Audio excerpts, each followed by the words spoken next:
자, 안녕하십니까. 세종국토개발 대표 전은성입니다. 자, 오늘은 그 정부가 왜 자꾸 이런 정책들을 내세우는지, 저번 주에 그 최근 부동산 시장 점검 결과 및 보완 방안에 대해서 대출 규제부터 시작을 해가지고 분양가 상한제까지 해서 보완 정책들을 발표했는데, 자, 이런 지금 정책들이 나오는 원인들부터 한번 분석을 해볼게요. 그리고 앞으로 어떻게 진행될 건지, 그리고 이 내용은 어떤 것들이 있는지 한번 살펴보도록 하겠습니다. 그래서 2019년 정부 정책 보완에 대한 원인 분석 및 시장 예측을 지금 시작해 보도록 하겠습니다. 내용을 보면 그 최근 서울 주택시장 동향 및 평가, 이제 국토교통부가 너무 이제 서울시를 딱 찍어서 이렇게 말을 하는데, 이 전국적인 어떤 큰 흐름을 봐야 되는데, 전국적으로 지금 서울 수도권을 제외하고는 주택 상승률이 마이너스거든요. 근데 이제 서울이 이제 좀 오르다 보니까, 자, 전국적으로 안정세인 가운데 하락을 안정세로 좀 표현을 하는 것 같습니다. 서울을 중심으로 국지적으로 상승하고 있다. 그래서 거래량, 저금리, 유동성, 고분양가, 불확실성이 맞물려, 이게 시장 기대 심리 가중, 이게 우리나라 전체 경제를 국토교통부에서 한마디로 표현한 거라고 보셔도 돼요. 저금리, 유동성, 고분양가와 불확실성이 맞물리며 시장 기대 심리가 가중되었다. 그래서 9.13 대책 안정적 시장관리 기조 유지 하에 이상가열 징후, 그러니까 9.13 대책 이후에 강력한 정책 이후에 시장이 안정됐었는데, 지금 이런 현상들이 일어나는 것이 이상징후라고, 이상과열 징후에 대한 맞춤형 대응, 이게 좀 말이 안 되는 거예요.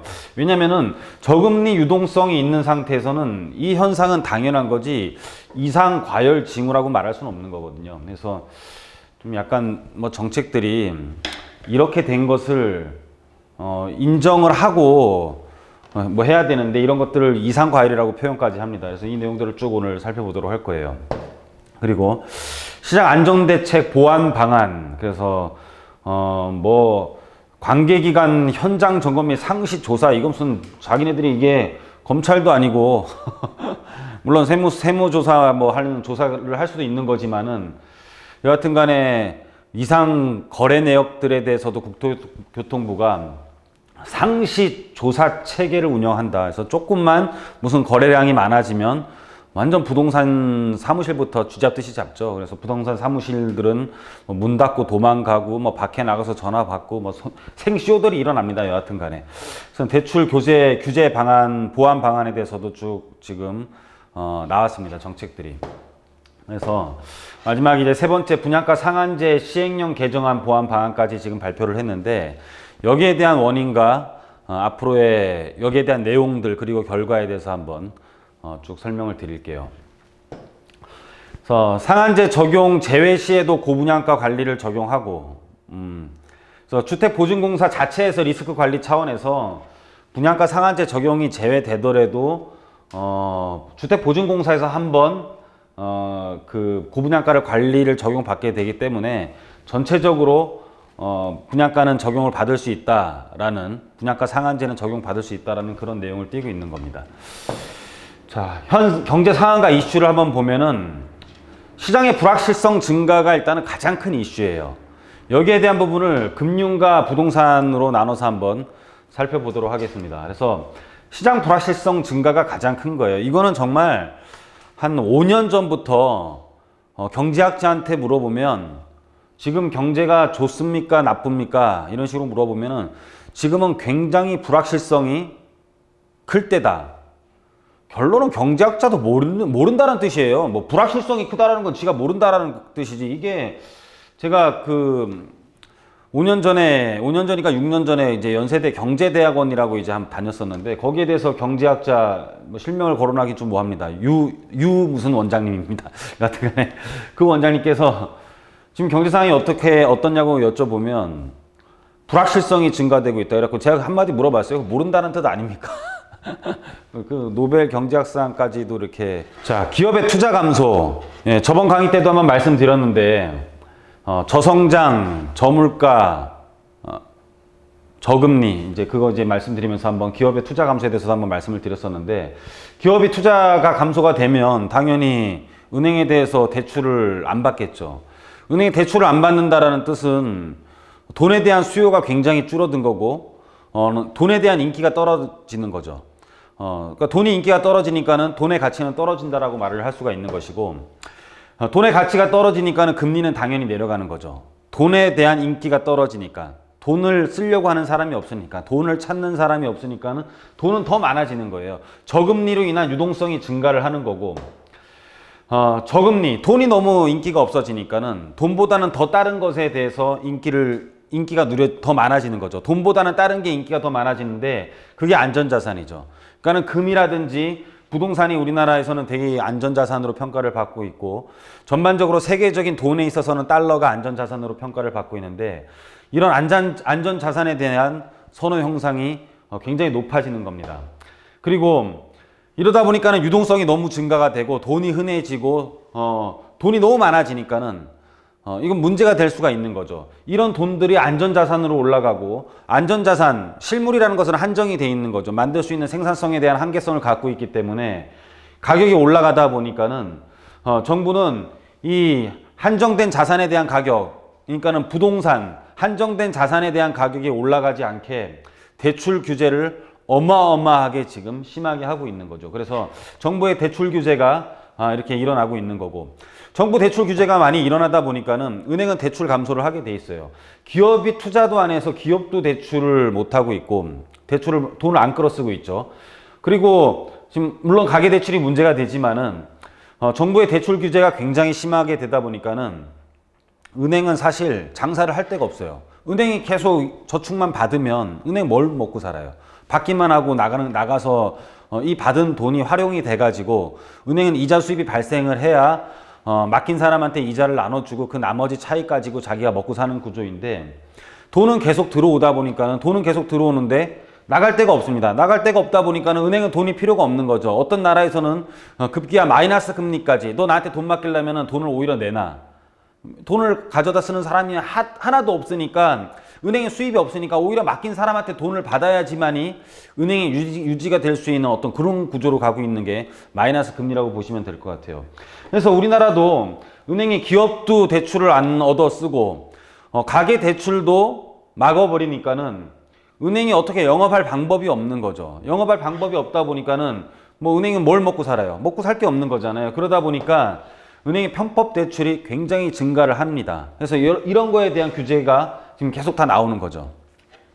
마찬가지예요. 부동산 같은 경우는 지금 양도세가 굉장히 높죠. 3주택 같은 경우는 거의 뭐 우리 내다보면은 거의 70%에 육박하는 세금을 내게 돼요.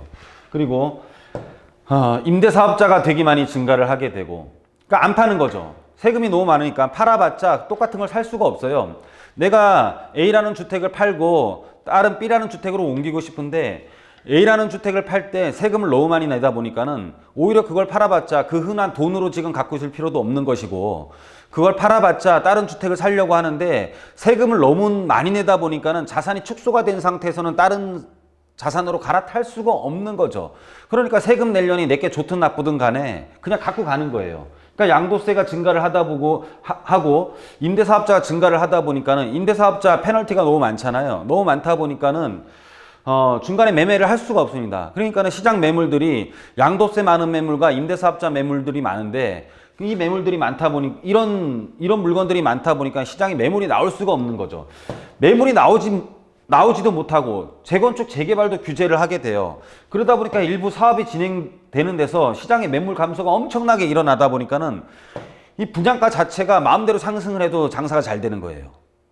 시장에 매물도 없고, 뭐 팔 게 있어야, 뭐 비슷한 매물들이 있고 내가 살 수 있는 게 있고 대안이 있어야지만이 분양가도 잡을 수가 있는 건데, 그게 아니라 시장에서는 이런 연유로 매물들이 다 줄어든 상태에서 새로운 신규 매물들이 나와버리면은 분양가가 높더라도 사람들은 사게 되는, 안전자산으로서 돈은 흘러가야 되니까는 살 건 없는데 새로운 분양이 일어나면은 그 많은 돈들이, 대출을 안 해준다고 하더라도 10억이 넘어야지만이, 16억이 넘어야지만이, 갖고 있는 자산이 10억이 넘고 보유 현금이 16억이 넘어야지만이 살 수 있는 분양권이라도 거기에 엄청난 자금들이 몰리게 되는 현상들이 발생을 하는 거죠.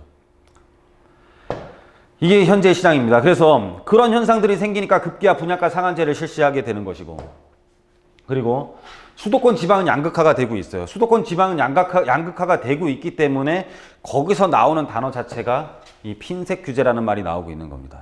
이게 현재 가장 많이 나오고 있는 신문 표면에 나오는 단어 중에 항상 섞여 있는 게 지금 이거예요. 항상 섞여 있는 게 이거고, 현재 정책도 모든 게 이것과 맞물려서, 이런 현상들과 맞물려서 정책들이 일어난 것이고, 10월 1일 날 발표한 보안 정책도 모든 이런 현상들 때문에 발표한 자료라고 보시면 될 것 같습니다. 그래서 이런 내용들 때문에 어떤 내용들이 발표가 됐는지를 한번 알아볼게요. 그래서 저금리 이쪽 요 부분, 금융 쪽으로 나타난 규제에 대해서 한번 알아보도록 할게요. 그래서 어떤 내용들이 발표를 했냐면, 금융 규제에 대한 보완인데, 아까 말씀드렸던 내용 그대로입니다. 시장의 불확실성이 커지고 기업이 투자가 감소를 하고 안전자산을 선호를 하고 저금리로 인한 유동성이 증가를 하고 정부가 대출 규제를 하고, 그러다 보니까는 편법 대출이 막 일어나는 거예요. 말씀드렸다시피 은행 뭐 먹고 삽니까? 은행 뭐 돈 맡기면 그걸로, 맡긴 돈을 내가 빼서 쓸 수 있는 그걸로 먹고 사는 게 아니잖아요. 이 돈을 활용해가지고 중간에 차익으로 먹고 사는 건데, 고객이 맡긴 돈을 내가 빼서 써서 먹고 사는 게 아니다 보니까 당연히 편법 대출을 해야 되는 거죠. 그러다 보니까는 정부의 대출 규제 보완 방안으로서 이 모든 편법 대출 막는 규제 내용이 나오는데, 그 내용에 대해서 한번 살펴보면, 투기지역, 투기과열지구에 대해서 LTV 규제를 하는데, 개인 대출은 해줬었는데 법인은 해당이 안 됐었어요. 개인한테는 이 LTV 규제가 됐었는데 법인한테는 해당이 안 됐었고, 그리고 개인 주택 임대사업자한테는 이 규제가 해당이 됐었는데 임대사업자만 해당이 됐었지 주택 매매사업자는 해당이 안 됐었습니다. 근데 이거를 지금 다 바꾼 거죠. 그래서 개인 사업자 및 법인 주택 매매사업자까지 일괄 다 지금 LTV를 규제하겠다라는 내용을 이번 보완책에 담고 있는 거예요. 그래서 또 하나, 이것뿐만 아니라 개인이 이제 법인으로서 또는 법인 사업자로서, 매매 사업자로서 우리가 대출 받는 거 외에 이런 내용이 있었어요. 여러분은 이런 거 잘 모르시죠? 이런 거는 정말로 돈 많은 사람이나 정보가 빠른 사람들, 지식이 있는 사람들은 이런 것들을 활용을 해요. 이런 게 약간 뭐 파생 상품 비슷한 어떤 그런 거라도 보셔도 돼요. 대출을 받을 수 있는 약간의 편법 방법이죠. 어떻게 했었냐면, 부동산에 대한 대출을 안 해주니까는 수익증권을 활용한 건데, 위탁자, 그러니까 소유자가 신탁회사에다가 소유권을 이전을 하고 대출을 받아요. 돈을 받아요. 돈을 받는데 거기에 대해서 수익권 증서를 교부를 받는 거죠. 신탁회사는 대출을 해주는 회사가 아니고 그러니까는 명의를 수탁하는 회사이죠. 여기에 대해서 소유권을 이전을 해주고, 이 소유권에 대한 수익권 증서를 교부를 받는데, 이 수익권 증서 교부는 약간 차용증 비슷한, 담보물에 대한 차용증 비슷한 거라고 보시면 돼요. 네가 내 재산을 갖고 있어. 거기에 대한 수익증권을 내가 갖고 있는 거죠. 그러면은 위탁자는 이 수익권 증서를 은행에다 넘겨요. 은행에다 넘기고 거기에 대해서 은행이 대출을 받는 거죠. 그러니까는 약간의 편법적인 일을 이렇게 일으켰던 거죠. 그러니까는 부동산을 직접적으로 담보를 대출을 받는 게 아니라 신탁회사를 활용을 해갖고 신탁회사의 소유권을 넘기고 수익권 증서를 교부를 받은 다음에 부동산 대출이 아닌 수익권 증서를 양도를 하고, 수익권 증서는 집문서랑 마찬가지예요. 사실 어떻게 보면 이거는 뭐 개발 신탁 그런 것도 아니고 그냥 담보 신탁이에요. 담보 신탁으로서 대출을 받기 위한 신탁인데, 여기에 대한 수익권 증서를 양도를 하고 이걸로 대출을 받으면 대출을 엄청나게 많이 받을 수가 있었죠. 이것 자체도 투기지역에서는 앞으로 규제를 하겠다. 투기지역, 투기과열지역에서는 규제를 하겠다라는 내용이 이번 보완책에 담고 있는 내용입니다. 그래서 참 돈은 이런 방법도 있었다. 진짜 더 많은 사람이 돈을 더 많이 활용할 수 있는, 지식도 더 많은 사람이 이렇게 돈을 더 활용할 수 있는, 사실 지금 뭐 사업을 하거나 우리가 정말로 돈을 굴릴 수 있는 능력을 갖고 있는 사람한테는 현재 이자 거의 공짜나 마찬가지거든요. 그래서 그 돈을 활용을 할 수 있는 능력을 가진 사람은 정말 대출을 어떻게 해서든 받으려고 하다 보니까는 별의 방법을 다 알고 있어요.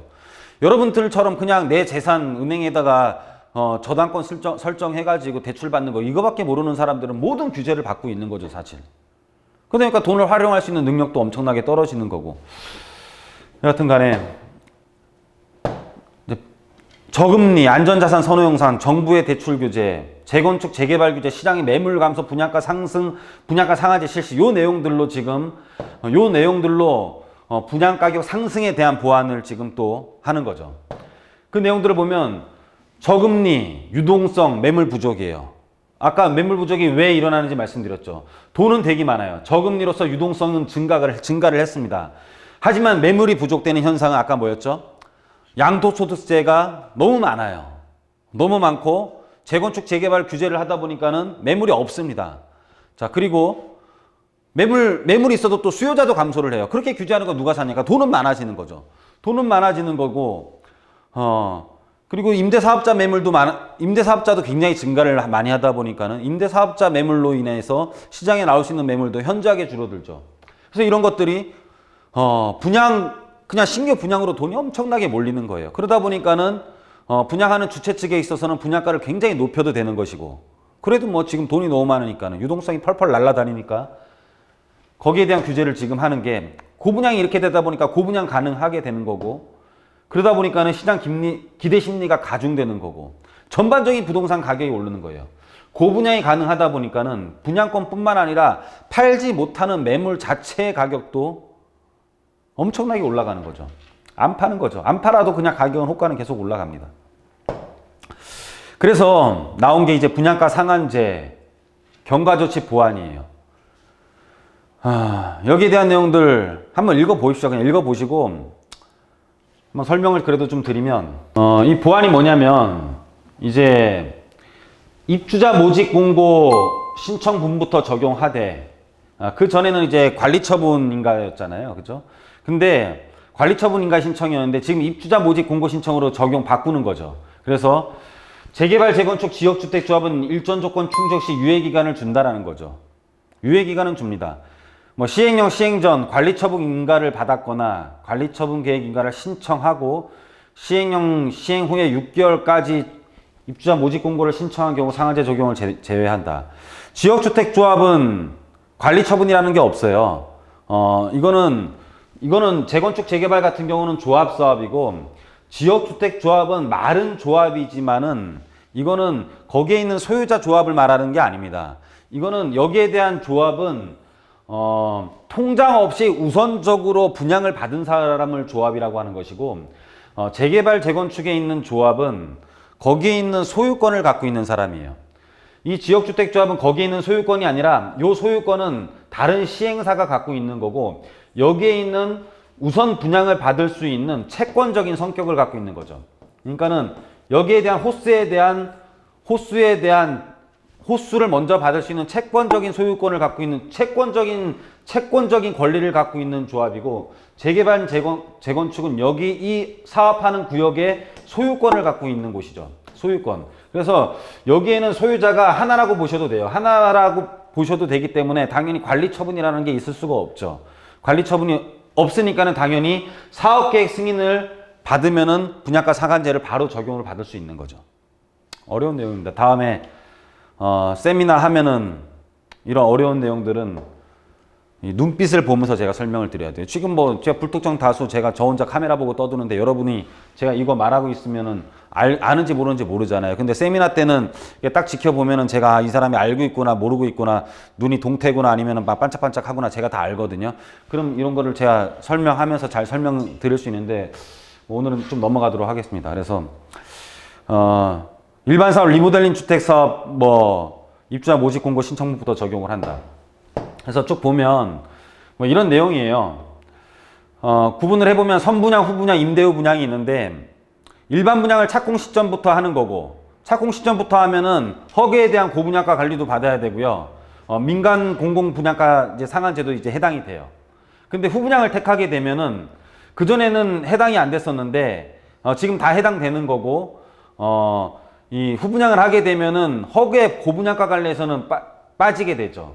그래서 임대후 분양을 하게 되면 5년 동안 임대후 분양을 하게 되면은 임대주택 특별법에 의해 가지고 의무기간 만료 임대를 하게 되면은 분양을 하게 되면은 이 사실 민간 분양가 상한제도 피해갈 수가 있어요. 그래서 이런 것도 한번 참고를 하시고, 자, 여기에 대해서 이거를 한번 도표로 살펴보면, 그전에는 이제 관리처분 때 분양가 상한제 적용 시점이었는데 이제 이걸 입주자 모집 공고로 다 바꾸는 거예요.